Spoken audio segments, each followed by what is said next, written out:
Good evening, everybody. Looks like we're live. I will switch over to me, and here I am, Elliot McKinley. This is Composers at Home, maybe drinking coffee. I will be fading out our nice intro music, which is actually my dad playing piano. There's my name. Yes, if I just forget my name, I can always just look at the little placard that says Elliot Miles McKinley on it. All right, so I'm gonna fade out my dad here. I hope everybody's doing okay on this Thursday here in July, the first Thursday of July. It's July 2nd. I guess we're heading towards something of a holiday coming up, Independence Day, which is on Saturday. So tonight, I have the pleasure of having a friend of mine visit for a little while and share some of his music, and we'll talk about his musical journey and his projects and everything like this, Erich Stem. Before I bring Erich on, I'm going to do the ubiquitous social media advertising, and there's the little video.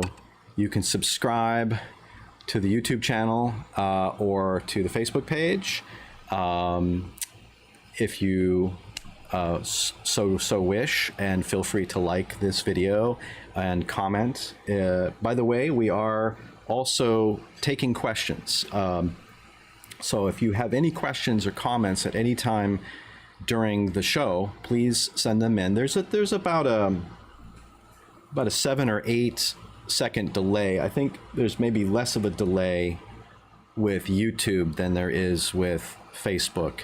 So if it takes us a few minutes to kind of get to your question, just hang out and hopefully I'll read it and find it. Anyway, hoping that everybody is doing fine. I think I will dispense with the platitudes at the moment and introduce my guest, Erich Stem, and bring him into our scene here. There he is. There's Erich. Erich, thank you very much for coming on to the show tonight. I should also point out, for those at home, if you're hearing a kind of like the hum of fan and fairly loud air conditioning, it's because I actually have air conditioning and a fan running. It was like 90 degrees today in Boston, and it's too hot with this light. Even though this light that I have is LED, it's still broiling in here. So I apologize if the audio quality is not up to the usual Composers at Home, maybe drinking coffee standards. Erich, you can hear me, correct? Oh, I can hear you just fine. Yeah. Okay, awesome. And our air conditioning is actually going really high today as well, because it's 90 degrees here in Louisville, Kentucky, and it's the humidity is like 5,000%. Right. So right. It's fantastic. You're wet before you're even Absolutely. out of bed, right? I'm checking my levels because last time I had Joe Dangerfield on, we spent like 5 minutes having a lovely conversation, only to realize it was a one-way conversation because people weren't hearing me. But I can see my little levels are going up and down. So I look this way, by the way. This is how I can see comments coming in. If you can't hear me or if the audio is bad, please let me know and I will try to fix it. This is live. This is one of the nice things about having a live show, is that we have things like UPS coming to the door in the middle of an interview. That happened, I think, in April to me. It was like, ding dong. Oh, okay. UPS came. Anyway, all right. Enough of that. Let's talk music. First of all, Erich, how are you doing? Besides it being hot in Louisville. Oh, it's first of all, I just want to say, I love this idea for the show. I mean, I'm a Jerry Seinfeld fan, so the comedians in cars drinking coffee is one of my favorite. Although I think he stopped doing it, right? I think last year. He might have. I haven't heard that the show that he officially stopped doing it, but maybe I just missed that. Because we've had a lot of other news. Right. I think Jerry Seinfeld's show probably like on the bottom. Is on the bottom. Yeah. I mean, my show is like really on the bottom. Yours, no, I think yours is really, well, thank you. I appreciate that. Right. And the check is in the mail. I got my mug. Oh, Good So, timing. yes. The check is in the mail. So here we have it. Yes. Eric, would you Cheers. please model your cup for us, Okay, here you for the go. audience? Yeah. Oh, there we go. Composers at home may be drinking coffee. Get Now, your own. this is a shameless plug for the mug. It's actually a really good mug. I'm surprised at the quality of the mug, and it comes with music on it. And the music is the same music that's in the background of the scenes. It's my father's little sonata for viola, clarinet, and piano that he wrote in 1973. I just grabbed it randomly to do the background scene. I thought, okay, that was cool. And then I made these I just thought, oh, I forget who said, it wasn't you, it was someone else who said, well, you should have mugs, like you should have Merc. Yeah. And I thought, okay, that's silly, for a composer's show. But then I thought, okay, you can do those on-demand things. So I kind of did it as a whim, and it turned out to be pretty cool. And then since, well, you and I are lucky. We're on a serious note, and we're fortunate. COVID-19, first of all, hasn't.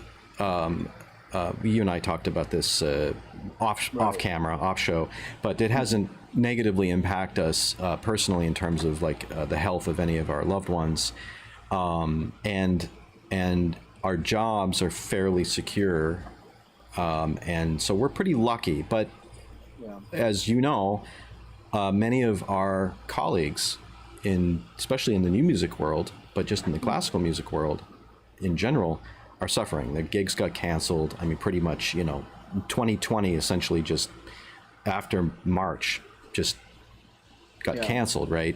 And there's people who've really been very creative, in terms of like doing live concerts and like YouTube concerts, like Transient Canvas. I mean, it's just one example of like these kind of YouTube and Facebook Live things, and just trying to connect with people. But still, it's not the same income flow, right?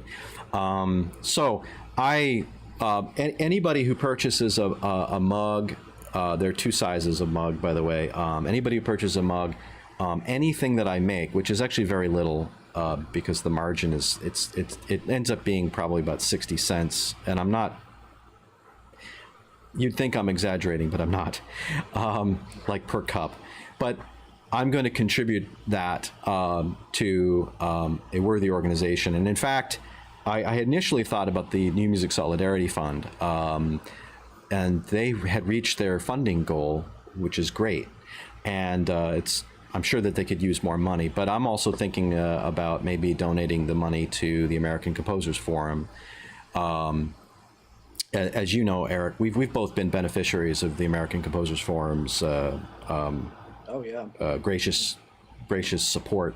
So I'm going to send these few dollars plus more to the ACF. So anybody who buys a mug, it's not going into my pocket, and for what it's worth, it's not very much. It's not going to be very much. No, I'm not. Yeah, exactly. I'm not exactly.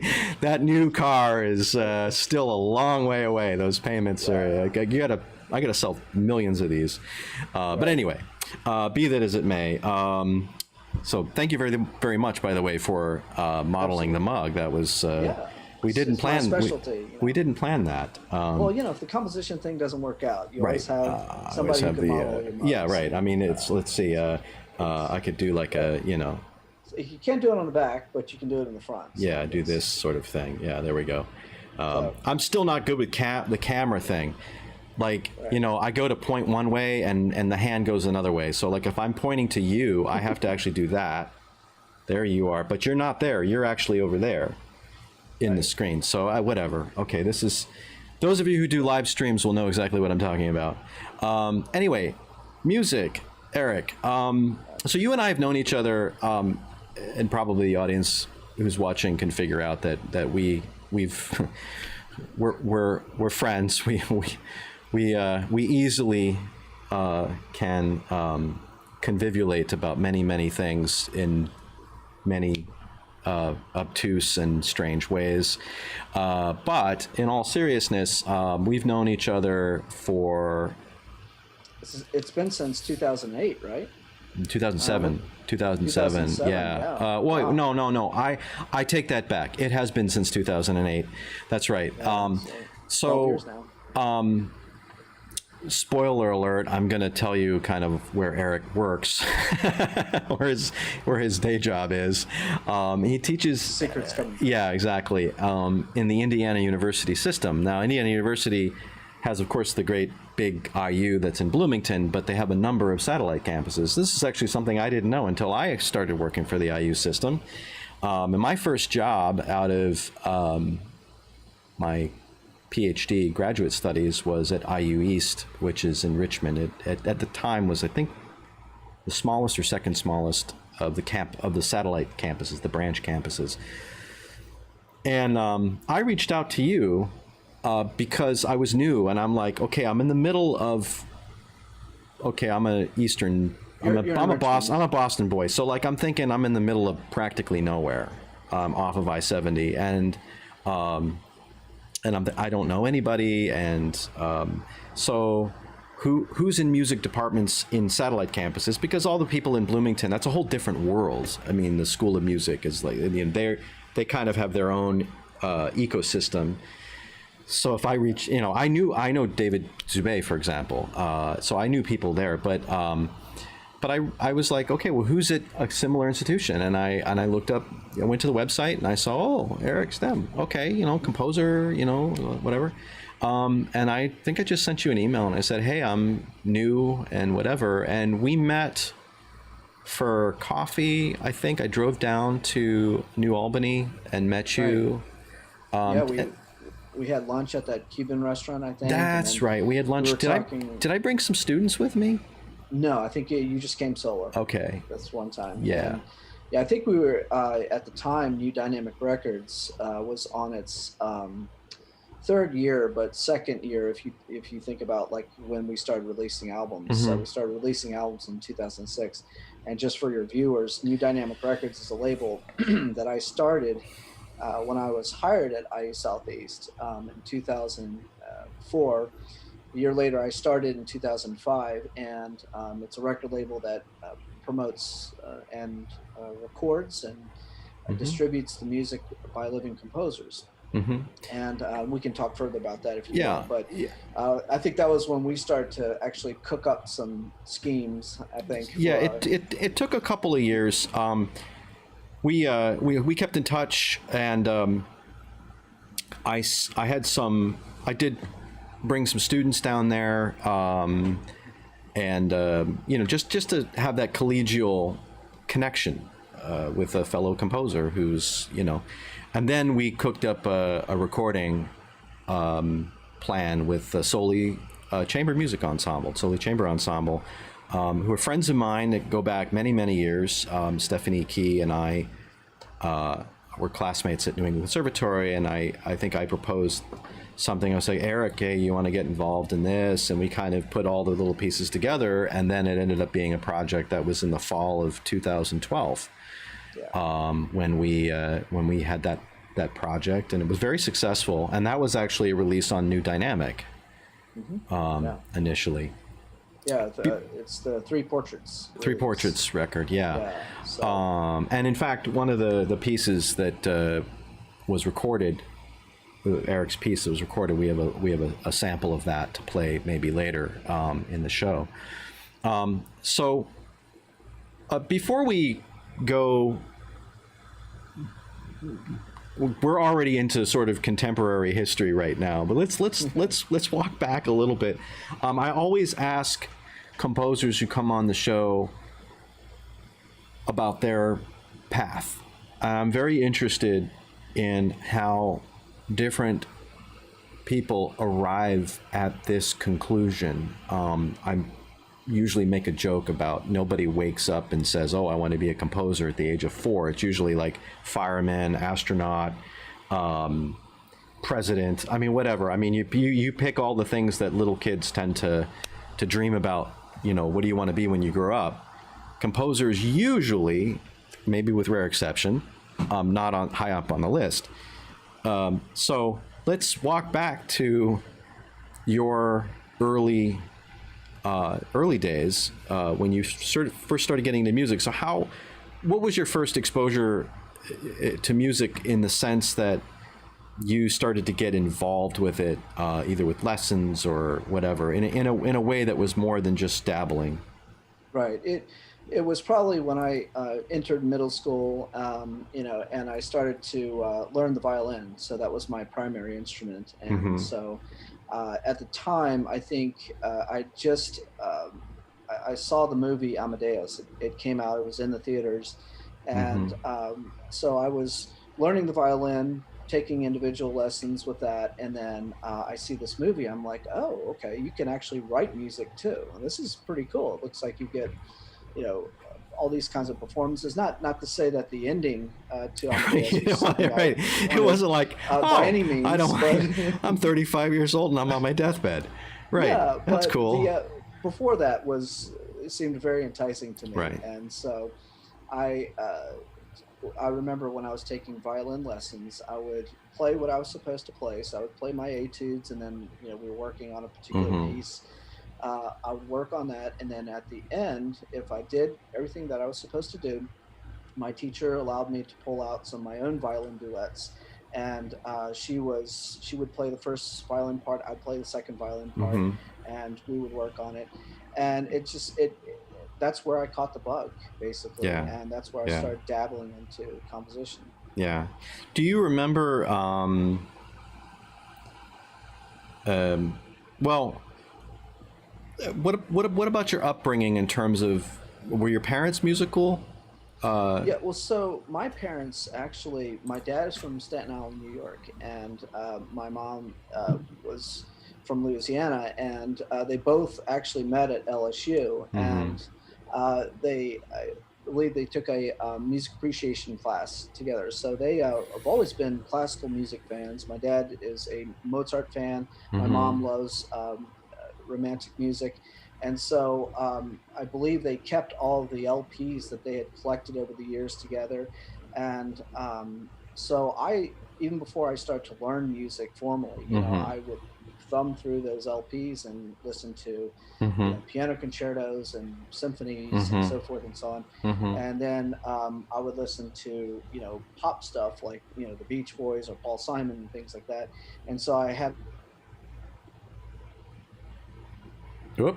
um, I was just very interested, and I was kind of like, a funny story is that, and I'm getting a little internet connection is It's unstable okay. again. You did freeze for about 10 seconds, but you're back. Okay, You're back. all right, yeah, I'm in the basement underneath, so I'm just trying to, It's yeah. okay. But anyway, early on, I also really got into film music, and so I, you know, thought, okay, well, if I want to get into this, I'm, certainly really interested in the production aspects of music. I probably need to take lessons. I probably need to learn how to read music, and that's kind of where I started the formal thing. So, Right, right. Who amongst your, well, I suppose you can answer this a number of ways, and I ask it in different ways, and I'm trying not to ask the question in too much of a leading way. mhm. So, who were some of your first really, like, teachers you remember, and maybe not the teacher that might have taught you everything, but maybe a teacher that you still remember today that was like, oh, that was important. That teacher was, set me in a way that made a difference. You don't have to Right. name names, but I'm just curious when or what the circumstances were. Sure. Yeah. Well, I've had it's interesting because I think I can point to several teachers that have kind of pointed me in ways and have really influenced the way I write music. Mm-hmm. And have encouraged me to keep going on with composition. But the earliest memory, and I'm trying to dig back here a little bit, but I used to take when I was taking violin lessons, I would actually take it at the Virginia Commonwealth University, and I actually worked with a couple of graduate students who were just, looking to pick up some money, Mm-hmm. who were composers. And I worked with a couple of graduate students who taught me the basics of theory. And I just wanted to write film music at the time. This Right. is probably my second year that I was learning the violin. Mm-hmm. And so my music was very, very basic and elementary, to Mm-hmm. say the least. And but they really encouraged me to keep going at it. And then when I got to my undergraduate, actually, John Hilliard, who is, rest in peace, he passed away a couple of years ago or a year ago, Yeah. is was very encouraging to me in terms of, because I wasn't a composition major in my undergrad. I was actually a Mm-hmm. music industry major, Mm-hmm. and I was going that route because I wanted something practical, in my life, and I wasn't sure what I wanted to do Right. exactly, and at least in terms of making money. Mm-hmm. And he allowed me to take lessons and still encouraged me to go to composition seminars, Oh, great. and Yeah. basically just included me into the composition family, even Yeah. though I wasn't a composition major, so to Yeah. speak. Yeah. So I owe a debt of gratitude to John Hilliard for that. Mm-hmm. And then Matt Gold, who was actually a graduate student at the time, who I also would take lessons with, was one of the composers that, because I was writing like Mozart and Brahms when I entered my freshman year of Uh-huh. undergrad. Uh-huh. He was the one who basically said, you need to branch out and do something different. Listen to this. And he would give me a laundry list of composers to listen to. Right. So he was very instrumental in exposing me to the world out there, Right. that was outside of my classical music bubble, so to speak. So, Right. Right. And then in up to, recent times, Robert Gibson was my teacher, at University of Maryland. Mm-hmm. And I think he kind of showed me how you expand and write very complex music, because I think one of the best piece of advice that he gave me was, you need to write music that's difficult, because good performers love to play difficult music. And so he kind of got me to dive into the details of music a little bit more than I was before that. Right. Before that, I was just concerned about a couple things, but he said, get into the details, expand your palette a little bit more. So Yeah. So that was at Maryland. University of Maryland. Right. Uh-huh. Right. Before that was JMU. Yeah, so I got my undergrad at James Madison, Mm-hmm. and that was with John Hilliard, and then I got my master's at George Mason, and then I went to University of Maryland for my doctorate. Mm-hmm. Mm-hmm. So I also ask composers this. When did you think, and in all of this, and we can also talk about mentors and teachers that meant a lot to us, and I think every composer, artist, sound artist, who is successful and still working as professional, has a stream of people who help them along the way. That is invaluable, to have the person say, for example, hey, come to composition seminar. That was not in the job description, right, for that sort of thing. So in all of this that's going on in terms of your education, and we don't have to get into all the little details about when did you learn theory, or when did you learn augmented sixth chords or whatever, we really don't need to do that. But at what point did you feel, and you said you were coming into it with a film music idea, and then said, oh well, maybe there's more, right? Was there a moment or a piece when you felt that you had written something that was kind of you, that even though we tend to change, and that's, I'm not saying like you, I'm talking about you circa 2001 or whatever, right? That's what I'm talking about, is like where where did you have that moment where you're like, you know, this music is mine? I've been writing a lot of music and doing a lot of things that I might have thought was me, but this is me. Right. Right. Yeah. So I would say, you know, my senior year in my undergrad was probably a pivotal year in that regard, because when I came in to my freshman year, I was, like I said, I was writing like Mozart, watered down Mozart and Brahms and Yeah, combined and so yeah. forth. I was doing five, believe it or not, 5/1, resolutions and so forth. And once I started to listen to a lot of different music and so forth, I started to, and also you know, my teachers kind of showed me, okay, composition is not only about just, finding the right notes, but it's also about creating structures that haven't been explored either, Right, And right. so, first piece that I dove into that was like, okay, I'm starting from a blank canvas, so to speak. And I'm really going to do something that's me, that sounds cool, but I'm going to expand. I'm going to do all these new Mm-hmm. uh, at least write in a new structure, Mm-hmm. was a piece called Shaded Gray for string quartet. And it's a very short one. It's only like 5 6 minutes at the most. Mm-hmm. Um, but I tell this story to my composition students because I was breaking out of my old habits. It Mm-hmm. took me a full semester to write this 5 minute, 6 minute piece, Mm-hmm. Mm-hmm. and so I would say that was kind of a pivotal moment. But then at that same time, I was also listening to a lot of Elliott Carter. Mm-hmm. I was listening to Takamitsu, which I Mm-hmm. discovered at the time Mm-hmm. and just fell in love with later. Mm-hmm. And so I was really very interested in kind of going a lot of different directions. But that was a pivotal. Yeah. Yeah, okay, we're gonna explore something. Listen to some great music along the way, but we're gonna try to combine what, and I was, just thinking this to myself, combine what I've already gathered in my life and make it something that's Eric Stem. And Right. I've been trying to do that ever since. And so Right. that's kind of, Right. Um, yeah.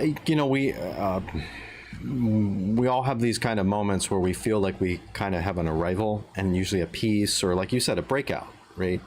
yeah, And we have students that hit a wall sometimes, or they don't know, they keep hashing the same stuff over and over again. And it's like, no matter how, they come into lessons and you're like, well, have you considered this, yeah, But there is that moment, I think we all, once we push hard enough and we work hard enough, there's that moment where it's like, things synthesize, all of the ingredients of that kind of bouillabaisse, if you will, sort of go through the sieve, and what's left is some extraction that is you, at least you, and I mean the global you, right? The quote unquote you, that is of that time. Now, of course, like you mentioned, Eric, we go through this. This is a never ending paradigm. yeah. And we'll talk about that because you've gone through some changes musically and life-wise that have, you're not the same person you were when you wrote that piece, and then Right. your music isn't the same. And Well, that's moving on is an example. is an Yeah, example. I mean, the title is the title is very provocative in that sense, right? It's yeah. it's pretty suggestive, right? I'm moving on. You're moving on, yeah, right, Good, all right. right. So, and we maybe in a few minutes, maybe maybe we'll start with that piece. It might be a good place to start, right? But anyway, before we go there, just to kind of, now we're kind of getting up to the point where you and I met. We're close to it, like within a few years of that. You graduated from UMD. Did you land your tenure track job right after UMD? I landed it about yeah, it was a year later. Mm-hmm. So I graduated, got my doctorate in 2003, and I got Mm-hmm. the job in 2004. So yeah, I landed it a year later. But where I was, so the you talk about little, pivotal things that kind Mm-hmm. of make your career go, oh, okay, this is going to go in this direction now. So in the last year or so, maybe it was the second year that I was in my doctoral program, I had submitted a piece to the Minnesota Orchestra's boot camp, as they call it, that you participated in, this that emerging program. Yeah, and Composers Institute. Yeah, right. Yeah. Composers Institute. Yeah, right. And got selected, and did their thing for a week, and got a performance at the end of it, and but that was a breakout piece for the orchestra music, because I was up to that point writing orchestral pieces that just sounded like really bad bar talk, and I just could not get out of this, this tendency, to go that direction. And then I just, again, broke things down to real bare bones. So I'm just going to take a 5-note motive, and I'm going to just move the piece through timbre and texture only. So which is something I didn't do before. Right. And then it just gave me it opened up a whole new world for me. And I think the piece also spoke to a lot of people. And so it was kind of successful in the concert circuit. Yeah. And I thought I had a winning ticket. And so I was going to, I'm going to just do a couple more of these. I'm going to get a lot of orchestral performances. Right. That Pulitzer Prize is just, they're already inscribing your name on it now, right? Right. It was going to happen at least a couple pieces down the road. Right, of course. That's what happens when you're 30 years old, right? Oh yeah, So that's one little taste of success, and it's like, hey, look, the Genius Award, the MacArthur's tapping on my shoulder now. Right. So now we're here. And no. Now you're on my show. Right, there you go. I'm sorry, Elliot. You've just gotten right. This is the pinnacle of This is my Pulitzer Prize. So I'm very hey, honored. man, I'm very honored. Yeah, absolutely. Anyway, so, all right. So you did the Composers Institute, and maybe we can talk a little bit about that, because we've shared that experience. And for those who are watching who might not know what that is, it's very well known. So probably most people who would watch a show like this would know. But it's a week-long intensive set of workshops, seminars, everything from contract negotiations to how to write for the harp. They bring in members of the Minnesota Orchestra. This is in Minneapolis, the Minnesota Orchestra partners with them, and they bring in guests, and there's a mentor composer. It's Kevin Putz now, right? It's Kevin now. And but at the time it was Aaron Kernis. Aaron Kernis was the mentor at the time for me as well. And then the orchestra you write a new piece for the orchestra reads it, and in my time they had started doing concerts. So did they do a concert or just a reading session for you, Eric? Yeah, they did a concert. Oh, concert too. Okay, so they did the public concert. Okay, which is so that, that's great, because you get and you get to meet, of course, anywhere from 7 to 10 other composers that are selected, coming in from all over, and it's a really wonderful thing. And it's at the time it was co-hosted by the ACF and the American Composers Forum, which I mentioned earlier, and also New Music USA, which wasn't New Music, called New Music USA up until about 2005 or 6 or so. But anyway, it was a co-venture, and it's still going on. I don't know what they're going to do this year, but that's another thing. I don't know what the plans are. Maybe hopefully by January. They have it now in January. That hopefully it'll be fine. But yeah, it's those kinds of experiences, like festivals and workshops like this can be very transformative. And like you said, writing a piece, you are now under the gun to write a piece for a professional orchestra. This isn't like a reading for, like the B-level school orchestra. These are professionals. And I don't know about you, but I mean, I learned an awful lot. I thought I knew a lot, because I was relatively older composer by the time I got picked for this. and I had written orchestra music before, but I went in there and I'm like, you know, I had performers, the musicians come up to me and say, you know, hey, Elliot, you know, you should think about doing it this way or whatever. And that was there's nothing like that hands-on. And I think you would agree with this, Eric. There's nothing like it's like one thing to put it into like Sibelius and Logic and whatever and make a nice mock-up of it. And it's probably, you know, with like the really good sound libraries, but it's a whole different thing to give a harp part to a harpist and have the harpist say, hey man, I can't play this. Yeah. You know, this pedal change is not going to work, you know. Well, and this actually is that was the second time that the American Composers Forum had done a reading session. They were doing, you probably remember, when they were the Minnesota Composers Forum, they had a reading session with the Plymouth Music Series Orchestra, which is a combined group of professional musicians.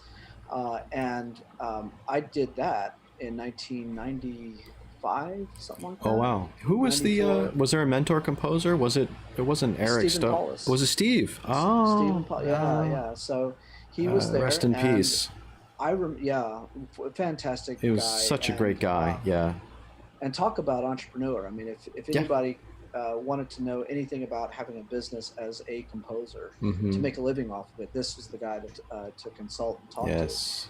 But he and a couple of people worked with the Minnesota Composers Forum to make this to make a professional reading available to composers. And so I was in my undergrad and flew over to Minnesota, and I remember that transformative experience too. Now the piece that I wrote sounded like really bad Brahms, so that's not so compositional. You went from bad Brahms to bad Bartok, and then went to okay. So right. we all go through our bad hero stages, I guess. But the transformative aspect of that first time was the fact that a professional orchestra, how they were able to actually make almost anything possible sonically, right. And you can't get that from a Sibelius program or something. You just can't. It is not the same. Yeah. And I'll tell you, it was one of these things that I had to make writing orchestra something that I did for a living, or I don't know what I would do, because I just fell in love with the orchestra. The sound of it is just something that's completely different. Right. It's a beautiful instrument to write for. I mean, it really is, and it's an intoxicating sound world. So yeah.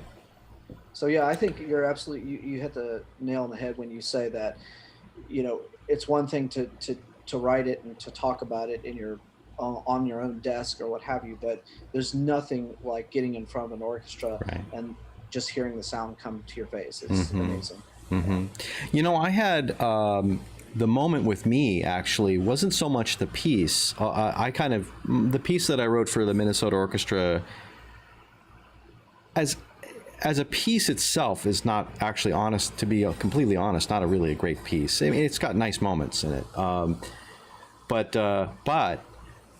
the thing that I remember, besides learning some lessons about some nitty-gritty orchestration stuff, the thing I remember though is in the first reading of the piece,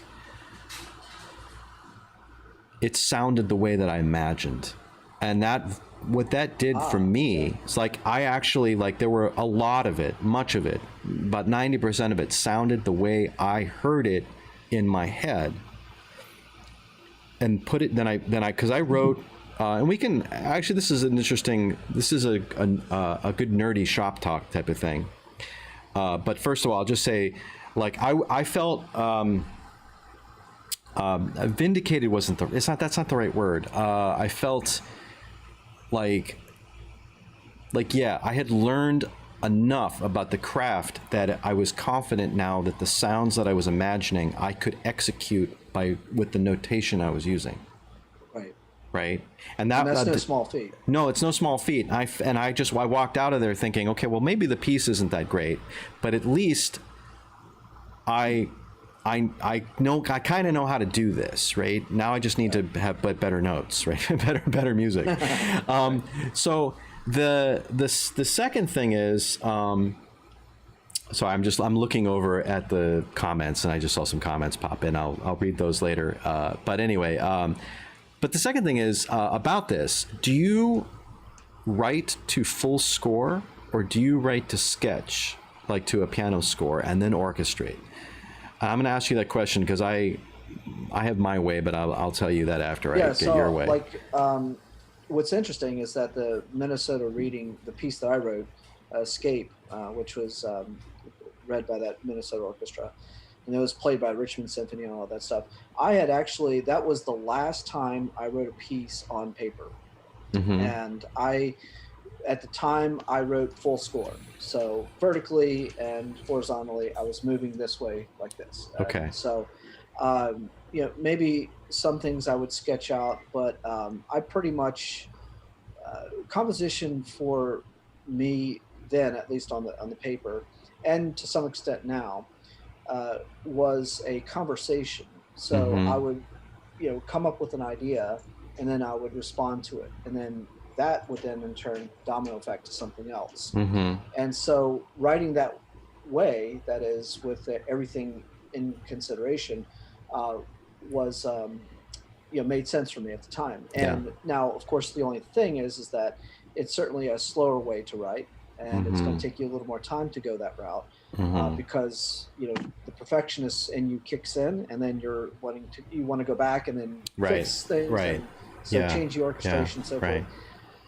But then after that piece, I got the Sibelius program right after that, and I actually just started writing on the computer. I just and that actually changed my compositional approach, interestingly, because whereas before I was going pretty much just one measure at a time with everything going on, with the writing on the computer, what that helped me do, or made it easier at least, I was able to capture a few ideas, throw it to some other instruments, or maybe tinker with the rhythms a little bit, and then capture other ones. So it was almost like putting a collage together, or some kind of puzzle together, as opposed to just writing like a line by line type idea. And so I kind of do that now with a lot of my pieces. So when you're orchestrating, say, an orchestra piece, do you think, do you know right away all of the sounds, and do you write those sounds directly?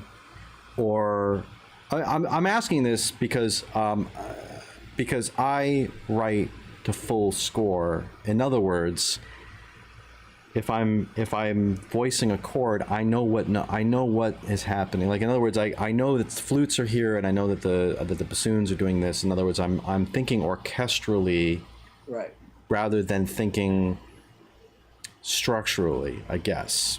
I mean, I'm thinking both, but I'm still thinking about color all the time. And I'm wondering if you think about color as you're composing, or if it's some mix. Okay.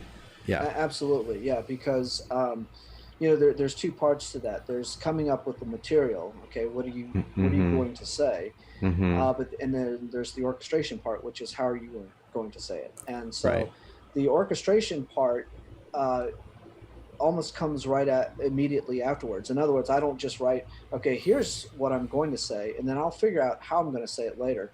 Actually, those two things actually happen almost simultaneusly. So yeah, I'm always thinking about color at the time that I'm thinking about material.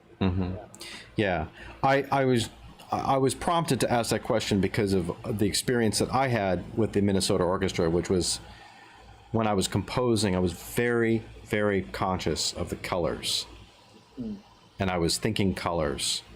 I was thinking ideas, but I was thinking colors, and I think that helped me get to the point where I could hear those I could hear the blends. Right. And that's hard to do. It's hard to do in your head to sort of think about, if I've got Harmon muted trombone, and then I've got, English horn, and then I've got this, like, what does that sound like? Well, that just takes a lot of practice and experience. But despite the fact that I hadn't written a lot of orchestra music, I was still able to execute most of what I was imagining what it could sound like, those possibilities. Right. Well, and I think that's you said the magic word, and that is experience. I think, I couldn't do that when I was an undergrad, but now it's easier. I mean, and it's also, and I tell my students this, if the more scores you read and Yeah. are exposed to, Mm-hmm. the more you're going to, observe and say, oh, wow, okay, I didn't know that sounded like this. You're going to apply it. So. Yeah, exactly.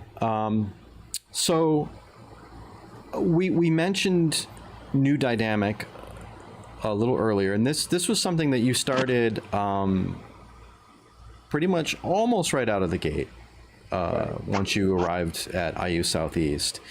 Without getting into like real specifics, what was your inspiration to do so? I mean, usually when you get hired for a comp job, and I assume that your job, just like my job, was at least advertised was the theory comp sort of, but we need somebody to teach, morning theory, whatever composition. Plus, by the way, if you need to teach, can you teach rock history and then, plumbing in the afternoon? It was kind of like one of those like jobs of like, and teach That's the service part, right? teach everything, and whatever happens, and then just be thankful you have a job, right? That's like 90% of the jobs. It's not like you waltz in, you teach 5 composition students in a semester, and you get paid 6 figures, like a few. Like really choice jobs are. It may in fact not be that way anymore. Academia has changed, but that's another story. But so what got you thinking about doing a label, and how did you get that off the ground? Well, so there were a couple of things that got me into creating new dynamic records, and so you're talking about the job aspect of it. Technically speaking, that would be a service type of thing, so professors are usually asked to do something for the community, the professional community, and so forth. And so I could have done a number of things like hold festivals, or, I could have done some research or helped projects of other organizations along. But I also there were a couple reasons why I started. One was an altruistic one was more of a selfish one. So the altruistic one is, I know that like when it comes to record labels, our field is just, if you look at it as a whole, primarily, and still does, focus on dead European composers. Right. And where's the opportunity for living composers? And so I kind of got inspired by a record label that I was involved with in the 90s called Living Artist Recordings, and that was with Charles Norman Mason's group. And that kind of inspired me to also create a label that was just for living composers. So if you wanted to know what the Beethovens and the Mozarts of were today, this is the label to go to, kind of thing. Right. And the other thing was that it was kind of born from this question of what would be a dream situation for all of my colleagues, all my composer friends, Right. So that is basically submitting a piece, not paying a dime, but having another entity take interest in it, invest in a fantastic group to fly in, record it, and do all the things that needs to happen, like, when you release an album. Right. And so all you need to do is just bring your talent. And that was something that I also felt from my performer friends, because oftentimes with new music, it's because of the economics of the situation. Yeah. I understand that. Yeah. You have to pay out of pocket for your own master. Yeah. And if you're a performer, you have to raise money and that sort of thing. I wanted a label that you didn't have to worry about any of that. You just brought your talents to the table, and you got a fantastic release. And probably the third thing was that I wanted it to be special. Oftentimes because of the economic situations, labels have to do things in high volume. So every week they come out with 40 releases, and as quick as you can blink an eye, it's basically the release is here and it's gone. Right. I wanted a situation. I mean, I just wanted a situation where where the album was treated like a movie release. Mm-hmm. So there would be trailers, interviews with the performers and the Mm-hmm. musicians and composers. Right. And then the release is a big deal. And then we market it to radio stations, and we get it Mm-hmm. performed around, hopefully with the ensemble for a year. Yeah. So even though that was an economically tough thing to do, because it's a cause. It's not really you're not doing that Lamborghini that's going to show Yeah, up on the right. driveway. Of course. But that was the altruistic. Selfish is because I just wanted to meet great players, and I wanted to hear what composers were doing today. Sure. So Sure. it was an education part for me too. Yeah, absolutely. So how did you manage to pitch this to your administration? Oh, I want to start a label. We're gonna make so much money from this. This is gonna be so great for the institution. Let me tell you, 21st century music, contemporary classical music. That's where it's at. Forget about hip hop or any of this other stuff. This is the way. This is it. This is the moneymaker. We are going to get famous. Well, I will say this is one of the wonderful things about IU is that they are very supportive of research endeavors, whether or not you're promising to cure cancer or, create a record label. Right. In my case, and so it was a humanities grant that they were. I guess starting, and this is around 2005. It was the let me guess, New Frontiers in the Humanities, right? Not New Frontiers. Oh, it was a different one. No, it was something else, and I'm forgetting it at the moment. But it'll come to me in just a second. Yeah. But basically, it was the Lilly Foundation, which is a major company in Indiana, funds a lot of arts-based endeavors and so forth and so on. So I think they were the primary funders of this this grant. But basically, I just told the administration, look, we have the one thing about music, which is very important, is that it is a fantastic outreach tool. Right, of course. What better way to reach out to people than a recording? Because with a recording, obviously, it's not localized, so it's not just you're not just playing a concert at a concert hall in your region and it's one and done and people forget about it. Right. A label's forever. It's still on the website now.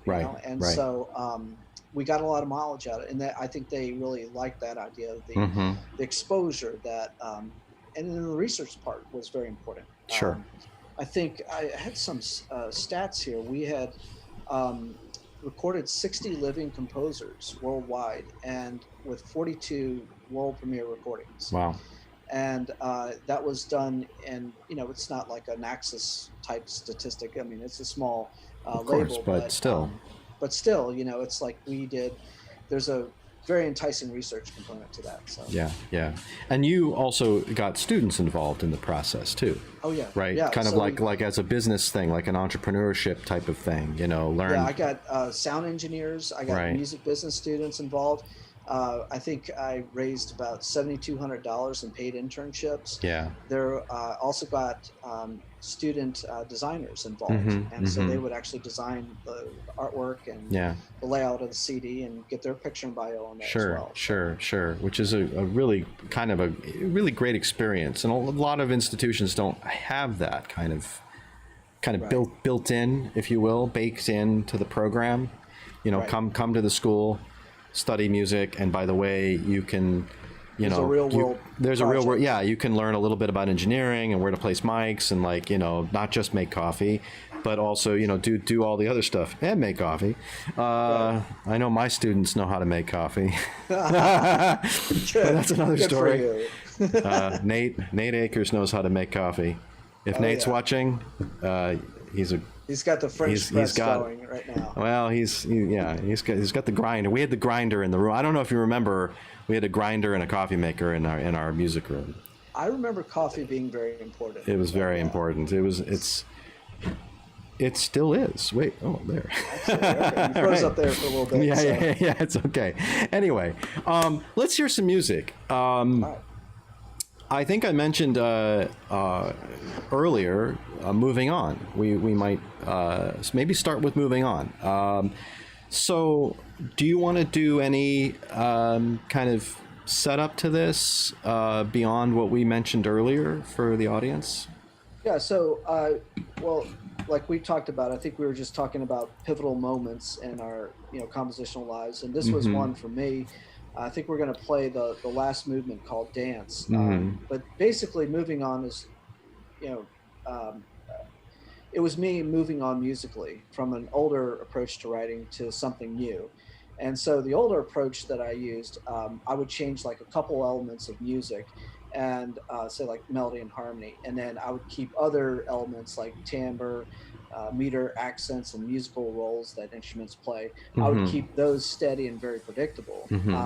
That was the old me. So this new me was about flip flopping that process. So I wanted to keep one element steady and other elements were going to change quickly. So in this piece, in the dance movement, I keep momentum a very steady element, but everything else changes. So like the movements of the body of a dancer, uh, while that changes very quickly and rapidly, um, you would see that with good choreography that there's this kind of overarching form to it, and you get a sense of Right. cohesion that way.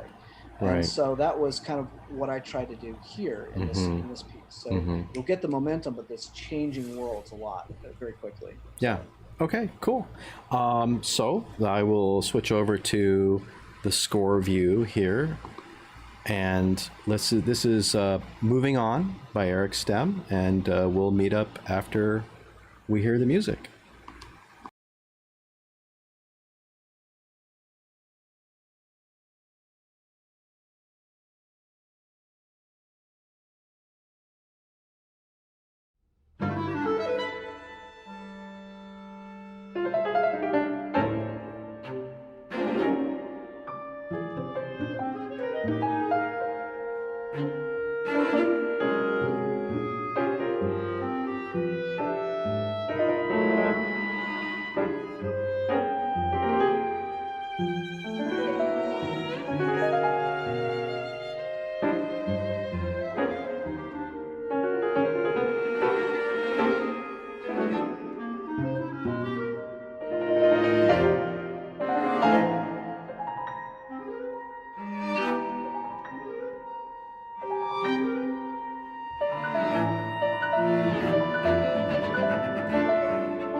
Well, that was great, man. I remember the recording of that, and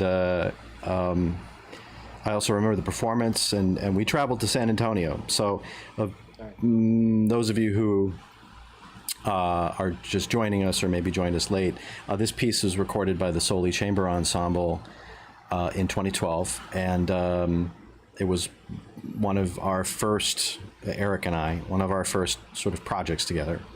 And so we got to go down to San Antonio and work with, they're great. We were just mentioning this actually a few minutes ago, how great Soli was, right? So what I'm curious about what you might think about this piece now, and we can sort of kick that can around a little bit if you want, but that piece is now 8 years now, coming up on 8 years. Yeah. It's interesting because even though it wasn't long ago, when you listen to your even pieces that are 3 years old, you almost feel, at least this is how it is for me, that boy, this sounds so classical, it sounds so old school, and there's these old habits that what was I thinking at the time. I will say though that with a lot of my pieces in the past 10 years especially, even though compositionally I probably wouldn't do the same things or make the same decisions like I did at that time, I still enjoy them for what they are. Yeah. And so the listener in me goes, hey, that's a kind of a fun, vibrant, energetic, playful piece. And it's got some really cool things in it. It's a lot of different timbres being thrown around at the same time. But the composer in me goes, yeah, that's so old, man. That's like, so 19th century, no, 20th century. Right, so what's going on? So 2012, right? Yeah, right. We were just musing a little bit about, and I know this piece. I've heard this piece a bunch of times, but I hadn't listened to it for probably maybe a couple years. I don't tend to listen to my older music, and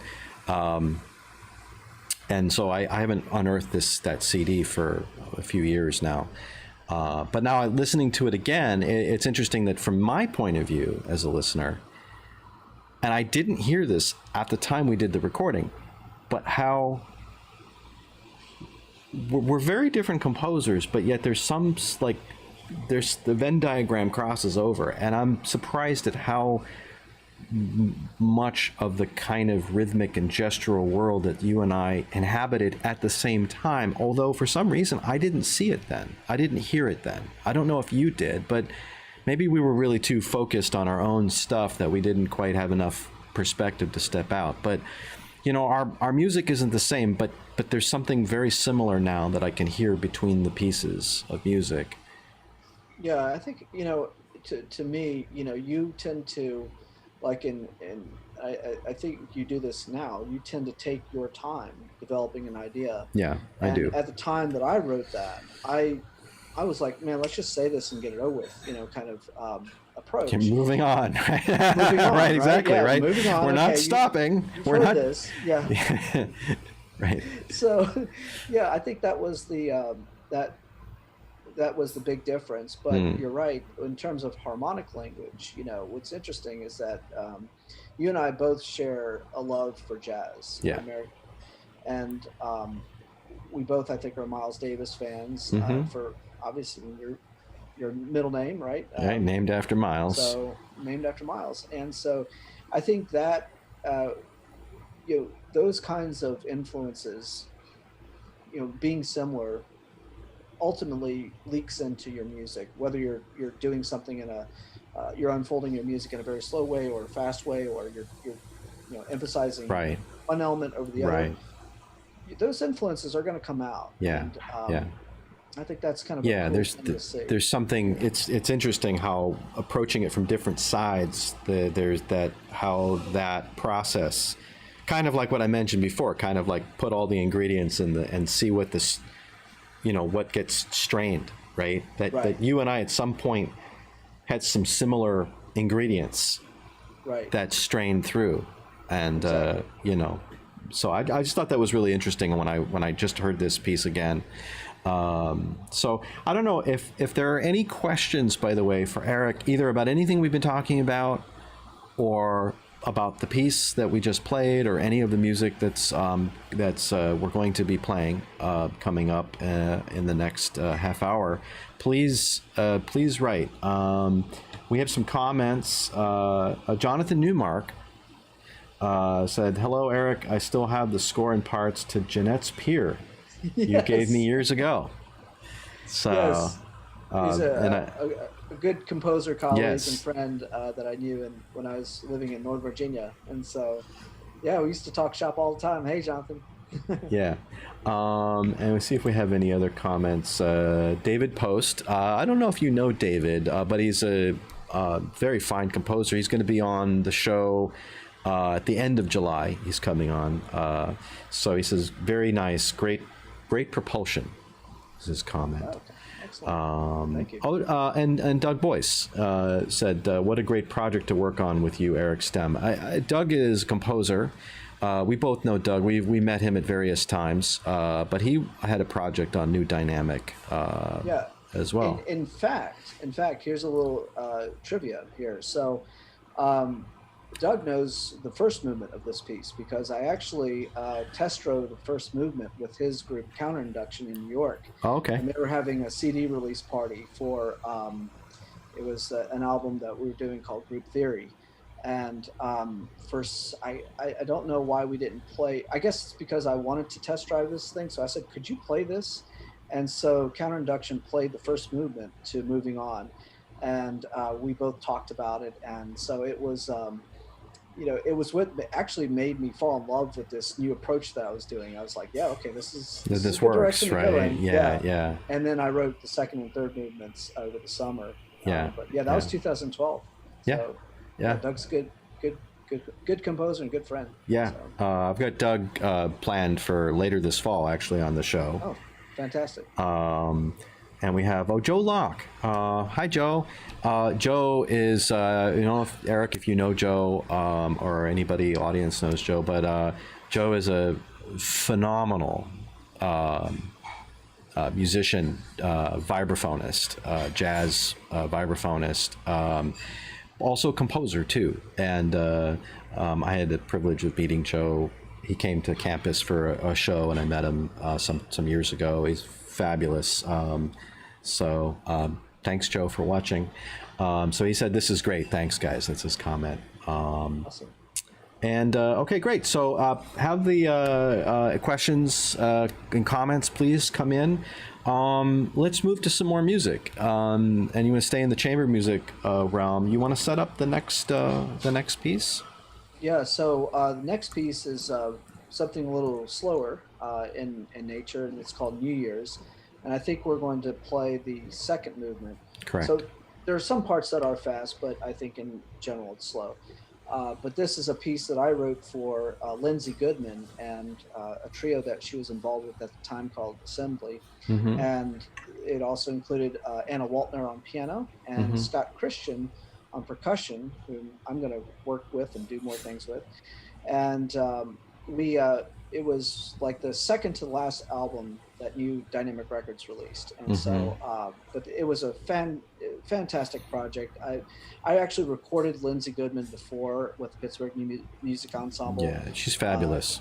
Yeah, she's just an incredible champion of new music. Yeah. And so, and a fantastic player too. Mm-hmm. And the cool thing about this is that not only does she play flute in this work, but she also sings. She's got a really great mezzo-soprano voice. Mm-hmm. And so she challenged me. She said, okay, write a piece that involves singing. Mm-hmm. It involves, in this particular case, it's alto flute. And then we're going to include vibraphones and piano in this as well. Mm-hmm. And so that was my setup. And so I wrote a piece based off of 2 haiku. The second one is called On New Year's Day. Okay. And so that's the kickoff. So. Great. Awesome. All right. So we're going to hear from New Year's, the second movement on New Year's Day, and I will switch over to the music view. And there it is, and we'll meet up after we hear the music.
Okay, that was great, man. What year again did you say you wrote that piece?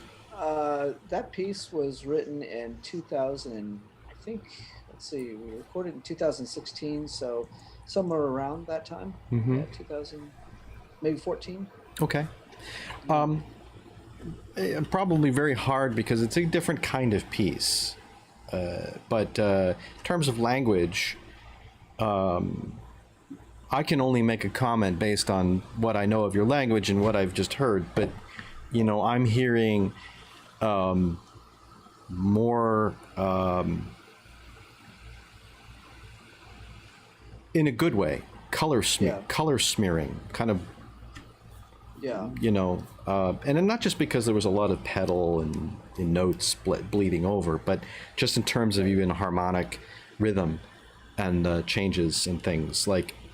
But again, that's just really a very surface observation. I don't know the piece other than what you've Right. just shown me, right? So I'm curious to know how what slow evolution, if you will, between those two pieces may have taken place in your own compositional mind.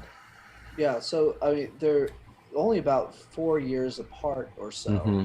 Um, but in terms of like what was important for me in that piece, for the slow parts especially, Mm-hmm. it wasn't necessarily, okay, I'm going to pick my language and then stick to it. It was more of a timbre thing, like you're just talking about.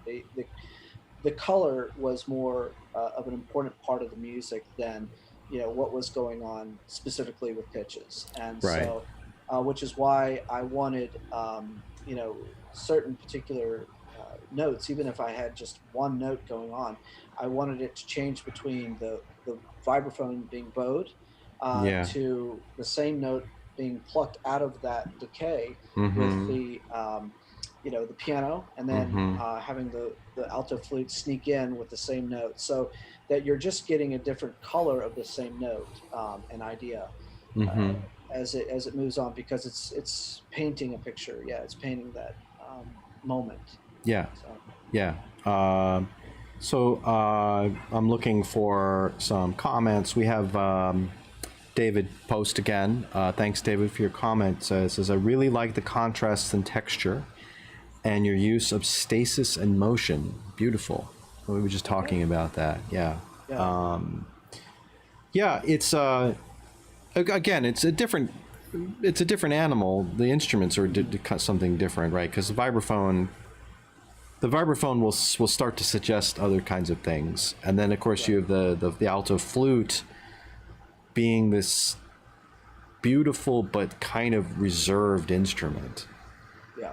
It's rarely ever able to really be that kind of in your face kind of instrument, right? So it does change your approach It somewhat. does. It does have its limitations. Yeah, Right, and absolutely. I If you mean, want to, but I mean, not in a bad way. But because it's a but in great, it, it's a lovely instrument. Yeah, right. So you want to certainly, and I thought about this when I was writing it. I want to play to its strengths, yeah, and so if you're writing a piece about color out of the flute family, an alto flute would be a fantastic choice. I mm, also have this little, preference too to shakuhachi music, because I also wrote other pieces that featured the alto flute, but as a voice for the shakuhachi style, and okay, so there's also a little bit of that influence mm, leaking in. uh huh, uh You huh. probably can hear it.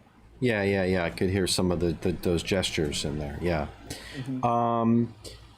So we can switch gears Sure. and go to something larger. Yeah. And maybe it would make sense to play something from Portland. That would be Absolutely. yeah, Yeah. which is now. Now this also gives us a great segue to talk about your big kind of ongoing project. Oh, by the way, Anthony Joseph Landman, Tony Landman, says amazingly beautiful piece. Wow. Oh, thank Thanks, you. Tony. Thank you. Tony's a great composer. He was on the first show. I'm going to bring him back because Okay. my production values they're still not Right. good. But at least I keep joking with him that I'll bring him on when my production values are better. There you go. But anyway, Yeah. So yeah, you started another ambitious project, and at first it wasn't necessarily to supplant New Dynamic, which is a big ambitious project in and of itself, but New Dynamic has sort of reached its arc Life cycle, right? Mm-hmm. And this, if you will, not in the same way, but has kind of taken the space that maybe New Dynamic had earlier in your life, and it's the America By project. And so I don't want to steal your thunder, so I'm going to let you tell us about the inspiration for this project, and what got you going on it, and what your kind of idea is, your overall path. Sure. Well, just a real brief description of it. So basically, the idea is in two parts. One is that I wanted an ongoing project. This is going back to our conversation about orchestras. Yeah, Once you get you get injected the with bug, the right? Minnesota Orchestra and the Plymouth, oh my gosh, yeah, you have to make this a part of your life, and this is Right. my answer to that Mm-hmm. desire, I guess. Mm-hmm. But it's an ongoing project where I basically compose music for orchestras in different states, about the cities or the towns where those orchestras reside. Mm-hmm. And so the first part is basically I write a piece for orchestra and it gets performed just like a normal commission. But the second part is something that I wanted to, it was kind of my New Dynamic Records inspiration. I wanted it to go a little step further than Mm-hmm. just that. Mm-hmm. So I wanted, so what I do is a year before the premiere, I go to the Mm-hmm. city or town that I'm dealing with. I film it. I interview the musicians and the director. Mm-hmm. I find unique historical and or current elements of the town, and I Mm-hmm. write about them on a website called America By, Yep. americaby.com. And I also produce videos. And so it's kind of like a travel journal at the same time. So that way, if somebody who's never been to, for example, Bainbridge Island, Washington, Mm-hmm. wants to learn more about it, and this is reaching out to a broader audience, they can go Mm-hmm. to the America By website Mm-hmm. and learn about what I experienced on the Mm-hmm. island and about Mm-hmm. its history and so forth. And Mm-hmm. then hopefully there will be a recorded soundtrack. At some point I'll have Mm-hmm. all these pieces recorded. And so that's the general idea behind it. Mm-hmm. And, it sort of combines everything that I love. It combines my love for writing orchestra music, but Mm-hmm. it also, I think there's so much uh, uniqueness and positive aspects as well as beauty in this country that unfortunately, and for a lot of different reasons, unfortunately doesn't get a lot of airtime. Right. And I wanted to use my voice, my music, to give that part, the good side of humanity, Mm-hmm. airtime. Mm-hmm. And so this is one part of the inspiration for why I wanted to do this. I love to travel. In my 20s, I used to write about places that I visited. Uh, the Escape piece that was played by the Minnesota Orchestra, for example, Mm-hmm. Mm-hmm. was inspired by my. Now, this was a tourist trip, okay, but it was inspired by my trip to Alcatraz, Okay. the island, and so forth. Yeah, well, I wouldn't have And thought that you would have been I, sentenced there and escaped from well, Alcatraz, right? my mafia background, just we won't ask about that, but No, no. This is part of the a issue. well, that's a different show. About music. Yeah, exactly. Right. Right. But that was I kind of abandoned that that sort of way of writing, that is writing about places I visited for the chamber music world, Mm-hmm. which is equally great, Mm-hmm. and but now I'm getting back into it, so it sort of satisfies that love of travel for me too. Sure. Sure. Great. So the piece that we're going to hear is one of your America By projects. Yeah. Do you want to set this up a bit? So this is the second city. It's Portland, Oregon, and Mm-hmm. it taps into the history. So I again do two things. I tap into the history of the city, and then I get into uh, incorporating elements in the music that represent the current and the now of the city. Uh-huh. And so what sort of inspired this piece was the Lewis and Clark expedition actually they took the Columbia River all the way to the Pacific Ocean or near there, Mm-hmm. and Portland, or yeah, at least a little bit north of Portland, is where they traveled through. Mm-hmm. And so I imagined, basically this piece being a film score to that voyage, or that trip, I should say, Uh-huh. westward. And also, what was interesting about Portland's past is that its prior inhabitants were the Upper Chinook Native Americans, Yeah. and Yeah. so I wanted to incorporate what was originally part of that region Mm-hmm. as part of this. So you'll hear, hear intermittent drumming and chant-like elements that are incorporated, especially at the end of the piece, Mm-hmm. with everything that's new and about Portland now. So it's kind of a summary of what goes into it, but you can think of it as a film score Film score too. Okay. to that world. Yeah. Yeah. Great. Okay. Awesome. So let's cue up the score.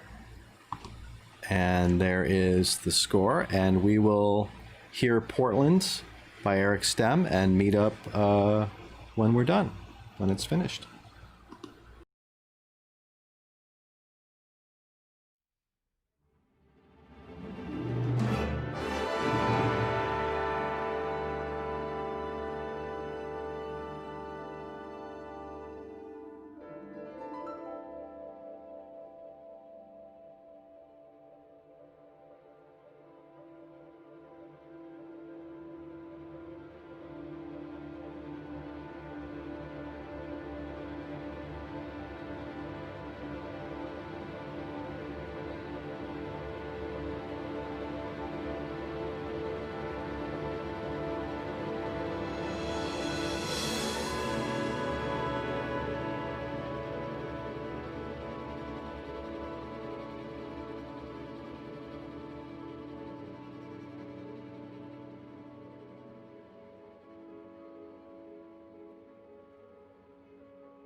Great. Wow. Oh, it was the first time I heard the piece all the way through, from start to finish. And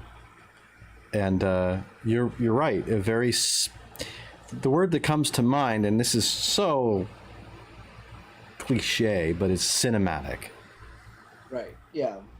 You And know. that was the intention of it was for it to be that kind of narrative type of piece. And so you can imagine coming westward on the Columbia River, basically going to they ended up going to Fort Clatsop, and so it's meant to encapsulate a lot of things about the Portland region. So I'm curious about this. Now this is something different than, this is like a different I guess side would be the way of saying it, of your language, right? It's not the chamber music is more, it feels more like a personal sound world that's interior. It's an interior sound world. This feels like an exterior sound world. Yeah. And I mean, am I off base on that? I think the audience definitely is different for this particular piece, and this was one of the reasons why I wanted to explore Merkabah in a sense, because there were other things that I wanted to try out, and have those things also change as time went on. And so while I've had 20 years or so journeying with chamber music, and changing little elements here and there and details and adding new ideas and structures and approaches to writing music, I really have not had that journey with orchestra music. And so I think this is a kind of like maybe a couple steps above the ground level of me moving forward with this. So a good example is, I think, Portland, when we talk about, you asked me the question, how did you feel after writing Years, or even now, how do you feel about moving on as a composer in 2020? And I say it sounds like old school, so 20th century. I feel the same way about Portland, because the piece that I'm writing now, this is the latest commission is with the James Madison University Symphony Orchestra, and that's about the Shenandoah region in Virginia. It's not even close to being the same. Right. So, and I think it probably leans more towards that, but I want to make sure that I also reach a lot of people, perhaps a broader audience, for lack of a better phrase, in this project. When you write chamber music, and this, your audience is really other musicians, pretty much. Usually, you're writing for musicians and performers and composers, except for the poor people that happened to go to the concert, who just were like, wait, I came for the Mozart. What is this? Exactly.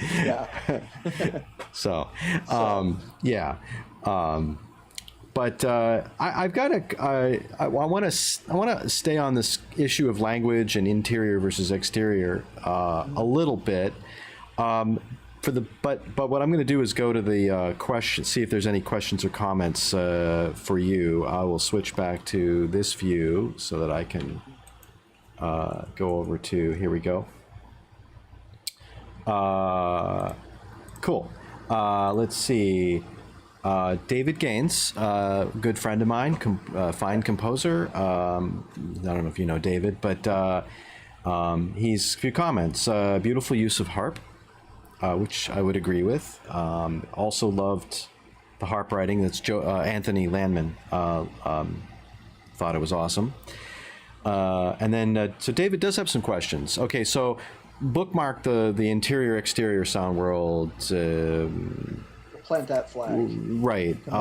So David asks, small woodwind section, ? Trumpets in B flat instead of C, no bass trombone ? I guess he's asking a scoring question. I suppose I could put up the score and take a look, but I guess he wants to know, I think, what the size of the orchestra is. And I think this also is a question about the orchestras you're writing for too. Right. Yeah. Right. So this orchestra that I wrote for was the University of Portland Orchestra. Okay. And so, yes, I'm definitely at the mercy of the orchestra, the players that are at hand, and what I have available to me. Because at least for the first, 3, and it's kind of ongoing this way. I've written for groups that range from semi-professional community orchestra, to university ensembles, and then of course I got a performance by the West Virginia Symphony Orchestra of Kentucky which was the professional orchestra. So I've had the gamut of the kinds of instrumentation that was available for me. So with this particular piece, that was kind of what I had to work what you had to work with. Yeah. David just chimed in. He said, I figured that was a practical reason for the instrumentation. Yeah.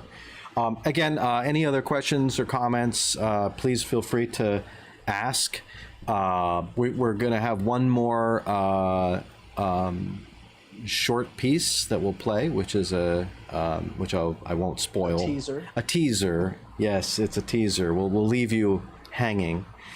Suspense. But just to touch again on the notion of language and sound world and stuff, and I think maybe more to the point is when you embark on a project like America By, and then you are specifically writing music that deals with geographical regions, very specific places. And in some ways, you are attempting, I guess, in some way to capture the place, like you would if you were going to take a photo log, right, or a travel log, right? It's a kind of musical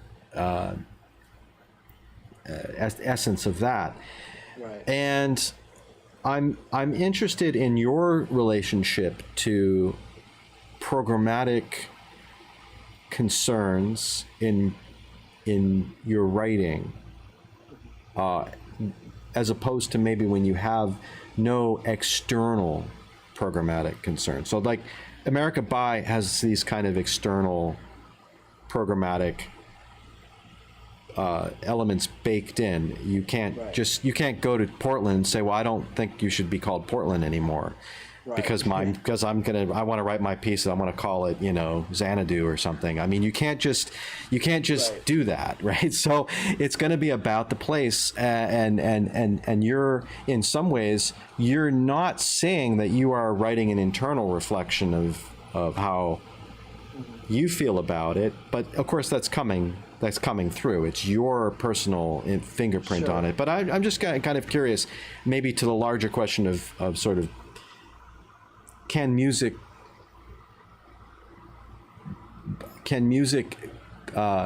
qualitatively say anything concrete about anything? And how do you wrestle with that notion? Or do you even think about it? Well, I think for the first part is, in this particular case, and I think I've kind of made the decision to go about it in this way with other pieces as well, for America By, and that is, I'm not necessarily trying to write about a place. Yes, the place is influencing, and but if you were to, let's say, if you were an alien, for example, and you were to come down and you were to listen to the 4 orchestral works that I've written for the 4 states that I've done up to this point, with the 4th one being Virginia, you wouldn't be able to say, that one's Virginia and that one's Portland, that one's Arlington. You wouldn't be able to say that, because there's nothing there that says, how can you represent exactly, right? If you're dealing with a certain instrumentation, and you're trying. So what I try to do instead is capture the feeling, capture the the mood and capture something that either historically or current is in place. And part of it is me trying to do that for other people who have never visited those cities or towns before, and the other part is me trying to internalize my own experience visiting. Like, for example, I've never been to Arlington, Massachusetts before until I got commissioned by the Arlington Philharmonic. So it was new to go to Spy Pond for the first time. You've correct. Yeah, I lived there for a couple of years. Yeah, I know it pretty well. So but there's I don't think it doesn't really keep me up at night, I guess is what I'm saying. It's and the question isn't necessarily intended to be a leading or even a gotcha kind of question. It's just I was hoping for a gotcha question. Oh, well, okay, sure. I can cue one of those up if you want. But it's the question that many artists, especially musicians, because of the abstract nature of the art, it's different than if you're writing prose or poetry or something where the language is directly symbolic, even if you can paint around it. And in music, unless you're dealing with words, right? That's actually another layer, is that you still have this idea that can music say anything about anything? And I'm usually of the point of where, or I'm usually on the side of no, it can't really, except it can express something of yourself in the moment of creation. Now, of course, you go to Arlington, you walk around Spy Ponds, you go to the Starbucks there on the corner, maybe you eat at one of the restaurants or whatever, or walk the Minuteman Trail, or all that kind of stuff that Arlington has to offer. And there's a kind of experience that gets built into your psychology, your personhood, if you will, that then can be that then becomes, I guess, through osmosis, becomes part of your music, and probably would become part of your music whether you're aware of it or not. So I'm just asking because these are very specific vignettes that you're working with, as opposed to sort of saying, I visited Arlington and I was commissioned by the Arlington Symphony, and my piece is called Pluto or something, and it's about me and how I feel today about coffee. So it's like all of those things might be important to you and come together to make a piece of music, right? Yeah, and I think there is some of that, but I think that at the end of the day, I'm gonna there's two things that is in operation here. One is, okay, how is my audience going to think of the place, and their mood, relate to the place, when they hear this, and then there's also that internal question that I have. Okay, how is this going to? But that's more of for me. The internal question is more of a nerdy shop talk kind of, technical thing, because as a composer, I certainly want to try out new things. And so you get into this, you know what I'm saying? Right. Yeah. So that's not really of concern to the audience. I don't want it to be the concern of the audience. Right. Until I pull it out and then they're like, oh, that was really kind of cool. It's interesting. Right. So, but I think what is, really different between, say, America By and New Dynamic Records is the result of the music of America By is really directed towards how the audience is taking in their experience. So it's very audience focused. Sure. And this is. We're kind of. I want to get to the next piece, and I know I'm not selling. Shoes or soap or anything, so it's not like we have to stop at a particular time, but I figured we'd probably try to somewhere around 9:30ish we would probably roll up, but it maybe well, if I have you on again, we can have a follow-up. And in fact, actually, I've been, just a total aside, I've been thinking about asking all of my guests back for kind of like, what are you doing now? Kind of like Sure. kind of like I guess I'll call it something coffee related.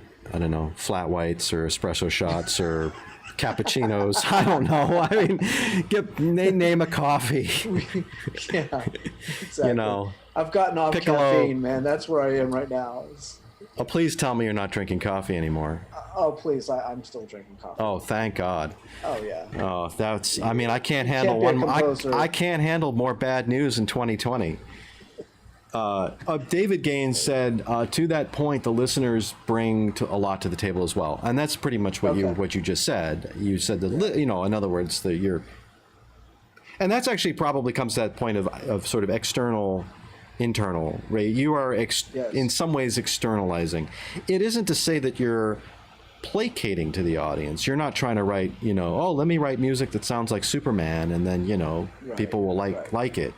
No, I don't hear that. Even though I hear your film, I hear your love of film music in this piece. Now the Shenandoah piece, I don't know because you're working on it.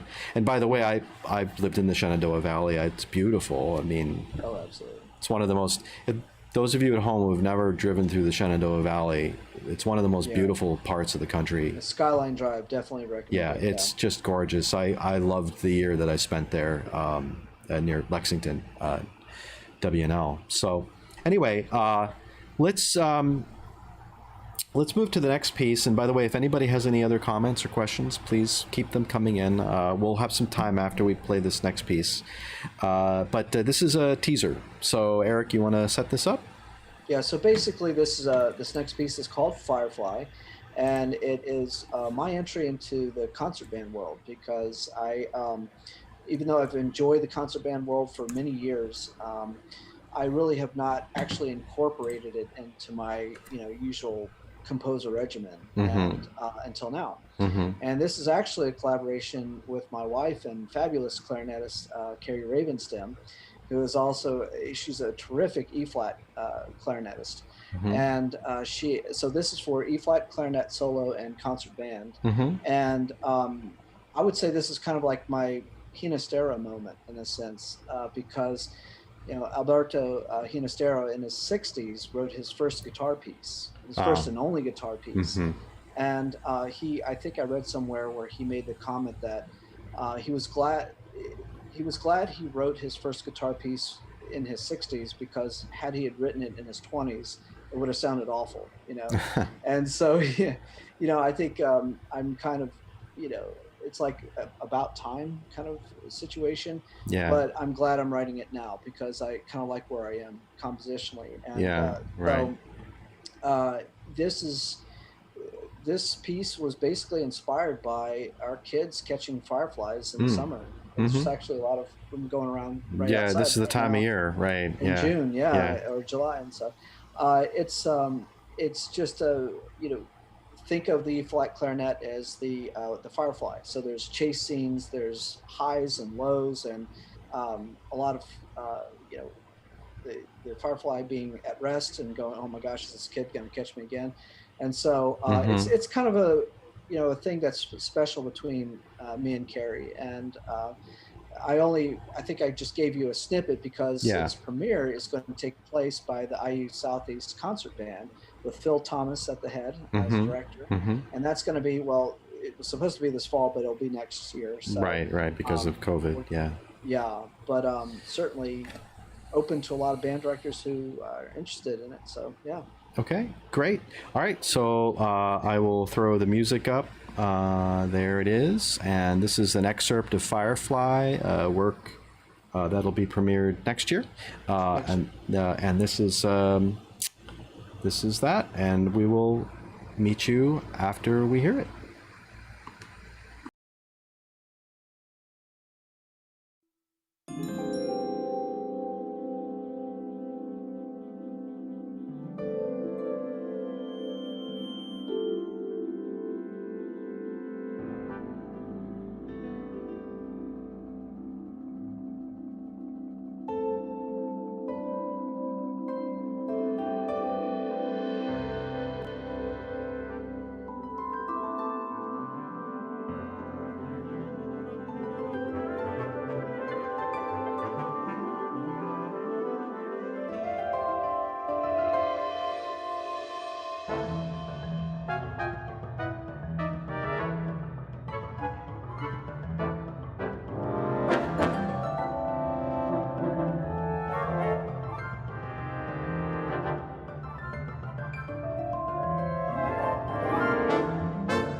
All right, man. Yeah.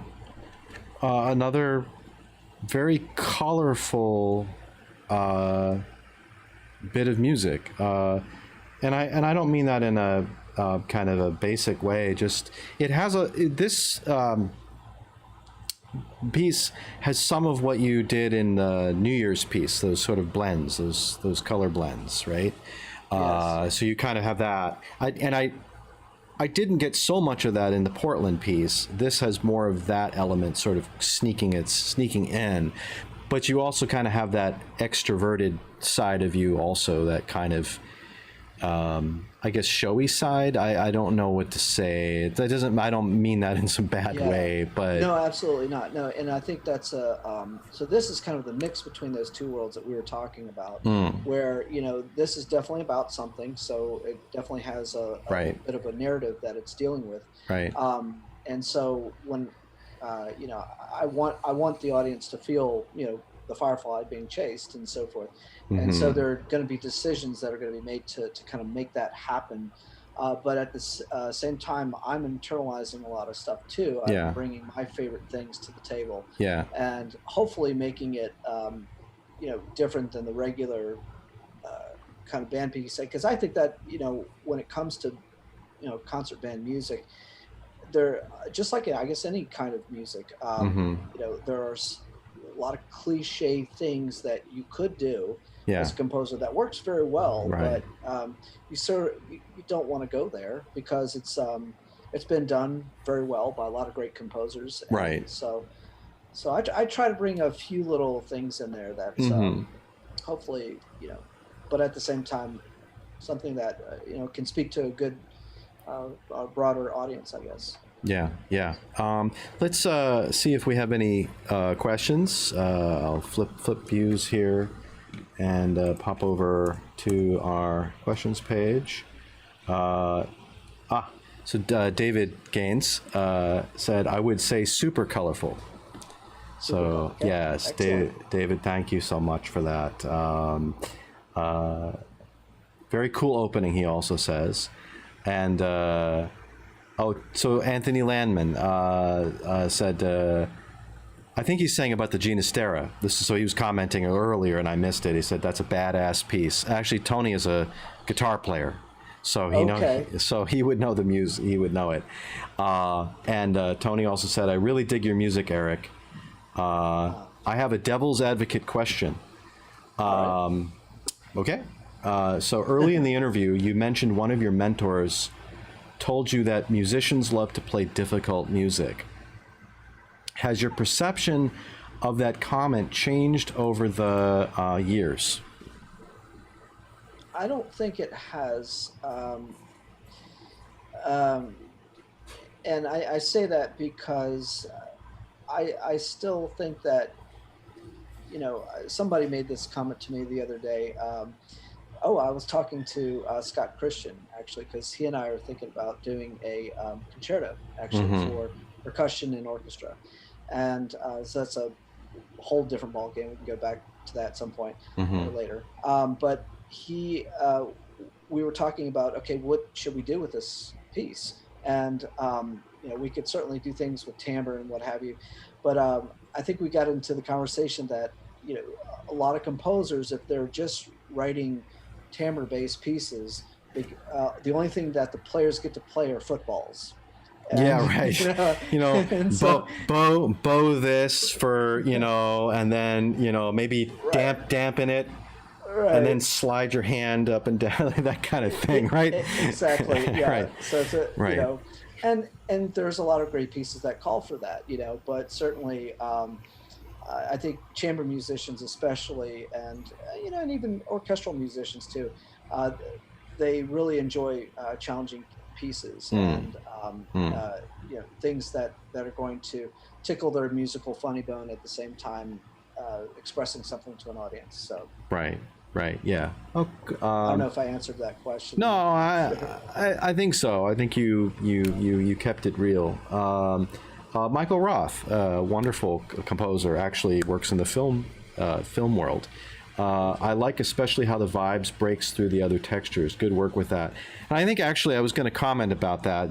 So the version we heard, of course, is a mock-up, Right. right? Mm-hmm. So now, when you do the actual performance, when the actual performance happens, I mean, I actually like the mix of the vibes. It almost sounds kind of like I don't want to say electronic, but Yeah. it's definitely a studio mix, right? Yes. So Yeah. how have you considered how you want to get the studio mix in the hall? So what's interesting is that I use a library called Vienna Instruments, and I don't know if Right, you right. work with that, Yeah. but it actually is very close to the real thing because I also use vibes in somewhat of a similar way in the Arlington Philharmonic piece, Mm-hmm. the piece I wrote a couple of years before, and when I got to when we started rehearsing it, and then of course when it got performed, Mm-hmm. it was almost exactly in terms of volume and mix and everything, very much similar as it would sound like in real life. Um, so to the answer to that is, I'm not worried at all that what you're hearing from this MIDI example is Mm-hmm. going to be that much different Mm-hmm. in real performance. Mm-hmm. So Mm-hmm. yeah, Yeah, it may not have that kind of juicy enveloping stereo that you can yes, get in the mix, that you can right. that you can really monkey with. Well, and we're also listening with headphones, but sometimes, what I'll do too is when I'm sketching things out and I'm just using vibraphones for the real performance, I'll just kind of use the piano and other things to support that idea Mm, because I mm. love the idea of those. Like the comment made here was that it's interjecting sounds in the mix that are, um, you know, creating little landmarks for the Right. E flat clarinet to do things. To So. do right, right. Did you mixed Carrie playing in there, right? Was that Carrie playing, or was that a Oh no, Vienna? that was Well, Vienna instruments. that's a beautiful clarinet sample. Yeah, It really yeah. is. I mean, it had me fooled at certain times. I was thinking, well, shit, that sounds like a real. It's like yeah. It sounds like. So Vienna Instruments actually has like their basic package, and then you can get for a couple hundred more. You can actually get sort of an advanced package that has actual extended techniques and Right.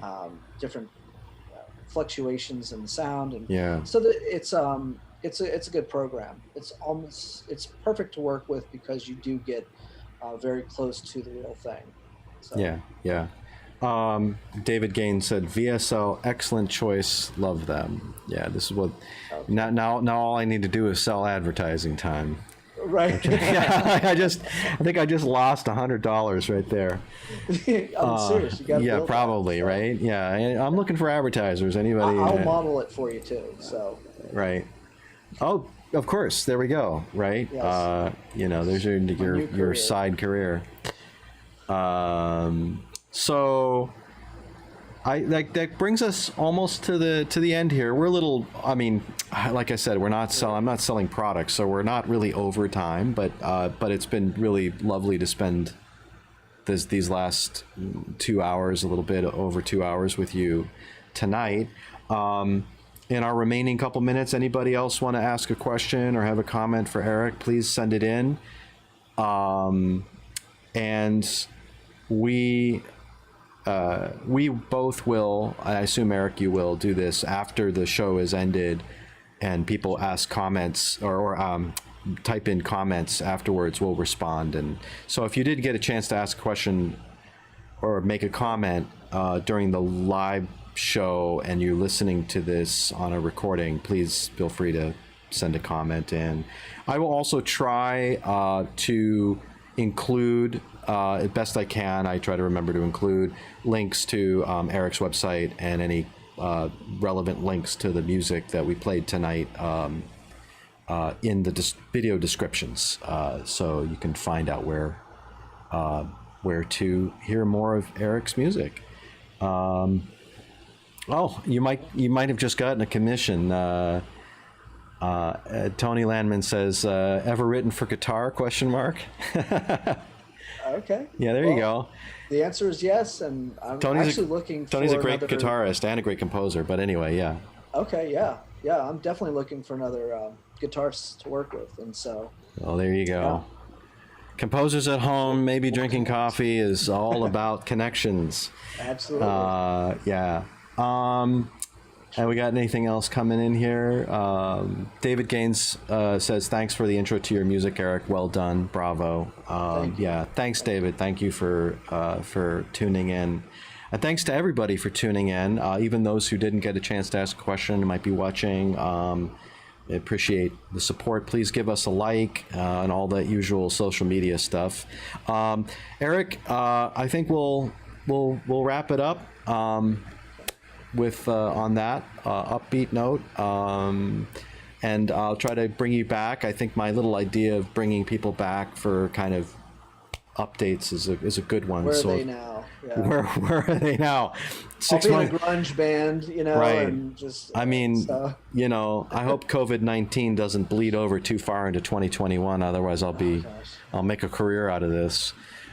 Before long. But anyways, great to have you on, man. Really is always a pleasure. And obviously stay safe and, well, thanks for having me. all of that. All right. On that note, we're going to look forward to next week. I will switch over to a different view. There I am. So for next week, boom, we'll have Derek Bermel. There's Derek. Derek is a former classmate of mine and a man of many talents. We'll have him on next week. That is July 9th at 7:30. I hope you all can tune in for that to hear Derek's life journey and creative journey and get to share some of his music, both old and new. In the meantime, I wish that everybody has a safe 4th of July, Independence Day, however you choose to celebrate the holiday with family. If you are sequestered because of COVID, I hope you get a chance to talk to friends and things this weekend and enjoy the weather if it's nice. Hopefully, it's very hot. I don't know if it's going to cool down here. I probably will, but then Boston, it goes up and down. Anyway, and then, well, obviously with COVID, practice safe and responsible social distancing. And we'll see you next week. Thank you so much.